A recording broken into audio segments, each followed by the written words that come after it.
BJP has released its second list for the Rajasthan Assembly polls. There are 83 candidates in this list. BJP has fielded Vasundhara Raje from Jhalrapatan.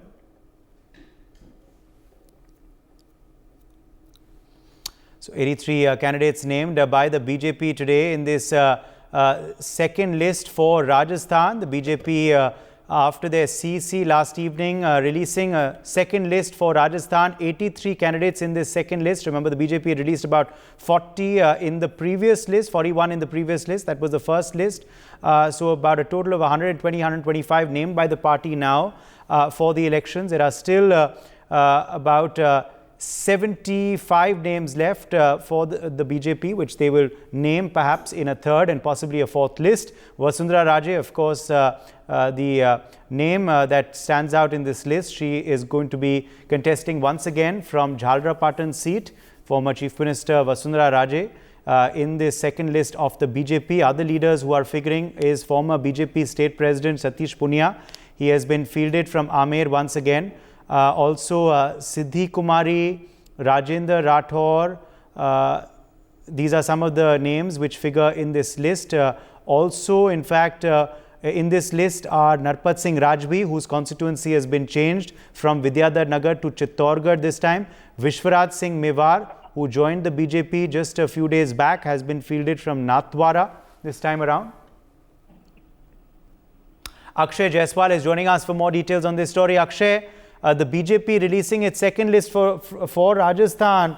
What stands out? What are the main highlights of this second list? जी देखिए, जिस तरीके से आज भाजपा ने दूसरी जो list जारी की है उम्मीदवारों की, तो मान सकते हैं काफी जो अहम लिस्ट है। इसमें कई बड़े नाम है। पूर्व मुख्यमंत्री वसुंधरा राजे, नेता प्रतिपक्ष राजेंद्र राठौड़, उप नेता प्रतिपक्ष सतीश पूनिया और पिछले दिनों जो कांग्रेस से बीजेपी में शामिल हुई है ज्योति मिर्धा, वो भी उनको भी यहाँ पर टिकट दिया गया है। और कई नाम ऐसे हैं जिन्होंने अभी 3 दिन पहले जो पार्टी ज्वाइन करी थी, वो उनको भी यहाँ पे टिकट दिया गया है। तो मान सकते हैं 83 जो नेम्स हैं इसमें, उनको यहाँ पर इस लिस्ट में नाम है। 83 नामों की ये लिस्ट है। काफी लंबी लिस्ट मानी जा रही है। पहले जो लिस्ट आई थी उसमें लगभग 43 नाम थे, तो और दूसरी लिस्ट में 83 नाम है। तो मान सकते हैं कि ये लिस्ट काफी अहम है। पूर्व मुख्यमंत्री वसुंधरा राजे जो है अब की बार झालरापाटन से चुनाव लड़ती नजर आएगी। मान सकते हैं पिछले दिनों जो उनका जो दौरे थे राजस्थान में काफी अहम माने गए थे, तो अब की बार उन्होंने पूरी राजस्थान के जिस तरीके से दौरे करे, तो मान सकते हैं कि अब की बार वो है झालरापाटन से चुनाव लड़ती हुई साफ तौर पर नजर आएगी। झालरापाटन उनकी पुरानी सीट है, तो दोबारा वसुंधरा राजे वहां से लड़ेंगी। ये झालावाड़ जिले में पड़ता है। सतीश पुनिया को दोबारा आमेर से लड़ाया गया है। जैसे आप कह रहे थे, राजेंद्र राठौर भी इस लिस्ट में है। मगर कोई ऐसे नाम हैं क्या जिनको देख के आश्चर्यचकितता हो रही है अक्षय? और कोई ऐसे विधायक हैं जिनकी टिकट कटी है इस लिस्ट में? जी देखिए, कई नाम है इसमें। एक बार सर्च मारना पड़ेगा कि कौन कौन है, क्योंकि अभी 5 मिनट पहले लिस्ट आई है। और मान सकते हैं कि मैं देख पा रहा हूं कि नरपत सिंह राजवी का क्षेत्र जो है वो बदला गया है। विद्याधर नगर पहले था, वहां से उनको चित्तौड़गढ़ भेजा गया है। जी बिल्कुल। नरपत सिंह राजवी जो जयपुर के विद्याधर नगर से चुनाव लड़ते थे, माना यह जा रहा था कि उनका यहाँ से पिछली पहली जो लिस्ट थी उसमें नहीं मिला था, लेकिन दूसरी लिस्ट में उनका नाम आया नरपत सिंह राजवी का। अब की बार वो चित्तौड़गढ़ से चुनाव लड़ेंगे, तो काफी यहाँ पर अहम नाम है नरपत सिंह राजवी का। काफी सीनियर भी नेता है और मालवीय नगर से लगातार जो कई बार चुनाव जीतते आए हैं कालीचरण सराफ, उनको भी यहाँ पर वापस टिकट दिया गया है। तो सीधे तौर पर इस लिस्ट में जो वसुंधरा राजे के जो खेमे के जो लोग थे, उनको यहाँ पर तवज्जो दी गई है। जयपुर से कुछ ही किलोमीटर दूर से चोमू से जो लगातार जीतते आ रहे हैं रामलाल शर्मा, उनको वापस रिपीट किया गया है। तो काफी हद तक जो नाम है उनको दोबारा यहाँ पर टिकट दिए गए हैं। जी बिल्कुल। और जैसे आप बता रहे हैं कि राजे खेमे के लोगों को इस लिस्ट में तजुर्बा दिया गया है। मैं ये भी देख पा रहा हूँ कि सिद्धि कुमारी को दोबारा लड़ाया गया है बीकानेर पूर्व से। इनके अलावा जैसे आप बता रहे थे कि कालीचरण सराफ को भी दोबारा मौका दिया गया है मालवीय नगर से।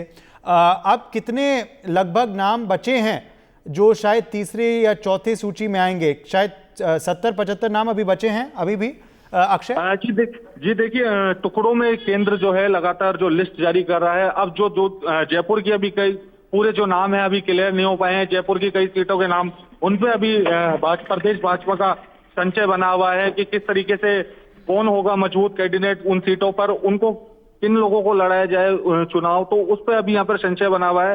बीजेपी अभी यहाँ पर कुछ जो मीटिंगें हैं लगातार कर रही है, उन नाम के अभी नाम आने उनके बाकी है, तो मान सकते हैं अभी जो दूसरी लिस्ट है उसमें तकरीबन 40 से 50 नाम जो आएंगे, 4 टुकड़ों में जो लिस्ट है वो यहाँ पर बीजेपी की आती हुई नजर आएगी।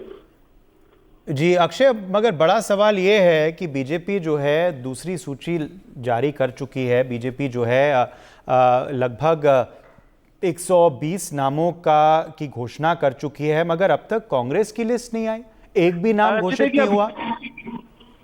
माना जा रहा है कि अब कांग्रेस की जो लिस्ट है आज या कल में लगातार जो लिस्टों का जो दौर है भाजपा की वो आ रही है, लेकिन अब जो है अब कांग्रेस की बारी है लिस्ट जारी करने का। आज ये शाम तक या कल शाम तक जो कांग्रेस की जो लिस्ट है वो यहाँ पर जारी होती हुई नजर आएगी। उसके बाद ही जो जयपुर की कुछ जो सीटें हैं, क्योंकि कांग्रेस की जब लिस्ट आएगी तो जयपुर की तमाम सीटें जो है उसमें क्लियर आ जाएगी कि जयपुर में जो कौन कौन कांग्रेस में चुनाव लड़ेगा। उसके बाद मान सकते हैं कि जयपुर की जो छूटी हुई सीट है बीजेपी की, उसकी भी यहाँ पर अगले दिन मान सकते हैं कि बीजेपी की भी लिस्ट आ सकती है। जी ज्योति मिर्धा को नागौर से उतारा गया है, ये दिलचस्प होगा ये देखना होगा कि क्या दूसरी तरफ से हनुमान बेनीवाल भी आते हैं मैदान में। नाथद्वारा से हम देख पा रहे हैं विश्वराज सिंह मेवाड़ जो महाराणा प्रताप के वंशज हैं, जो महाराणा मेवाड़ के पुत्र हैं, उनको लड़ाया गया नाथद्वारा से। नाथद्वारा सीपी जोशी की सीट है। सीपी जोशी अभी वर्तमान के विधानसभा अध्यक्ष हैं, स्पीकर हैं राजस्थान में, तो ये भी एक दिलचस्प मुकाबला होगा। बहुत बहुत शुक्रिया अक्षय जायसवाल हमारे संग जुड़ने के लिए।